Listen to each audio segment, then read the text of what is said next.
ఎంతమందిని అట్టుకెళ్ళాలంటే కావాల్సింది బస్సే, రావాల్సింది గుత్తే.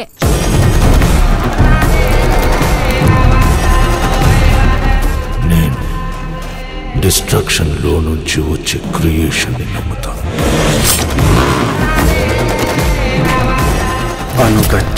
Please don't lose this chance.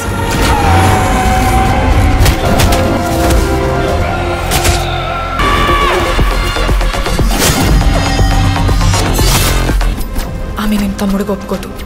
ఆవిడ ఒప్పుకున్నా నేను ఒప్పుకోను. సరే, దిల్కి అండ్ తమ్ముడికి ఈ మధ్యలో మీరు ఏమంటారు, నా పర్ఫార్మెన్సా, నాలో చూసిన చేంజ్ ఏంటి, మార్పు ఏంటి, ప్లస్ అండ్ మైనస్? ప్లస్లు చాలా. నువ్వు అప్పటికి ఇప్పటికీ ఏంది, న్యాచురల్గా ఒక 22-23 ఇయర్స్ నువ్వు యాజ్ యాక్టర్గా ఇక్కడ వరకు జర్నీ చేసావు. అంటే నాకంటే సీనియర్ నువ్వు యాక్చువల్ 1 ఇయర్ సీనియర్. నేను 2003లో ప్రొడ్యూసర్ని అయ్యా, నువ్వు 2002లోనే హీరో అయ్యావు. అంటే నాకంటే 1 ఇయర్ సీనియర్.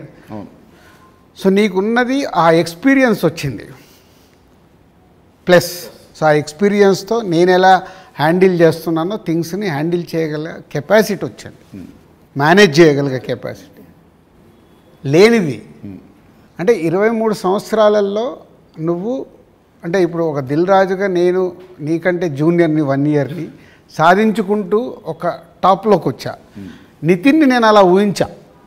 నేను దిల్ సినిమా చేస్తున్నప్పుడు, ఆర్య సినిమా చేస్తున్నప్పుడు బన్నీని, దిల్ సినిమా చేస్తున్నప్పుడు నిన్ను, అంటే వీళ్ళు నాకు ఫ్యూచర్ స్టార్స్ అని ఊహించా.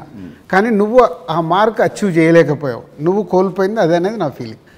ఇప్పుడు తమ్ముడితో నాకు మళ్ళీ వస్తుందనుకుంటారా ఆ పూర్వ వైభవం? తమ్ముడితో సక్సెస్ఫుల్ హీరోగా వస్తావు, కానీ ఇది సరిపోదు. ఎల్లమ్మ ఎల్లమ్మతో కొట్టాలి.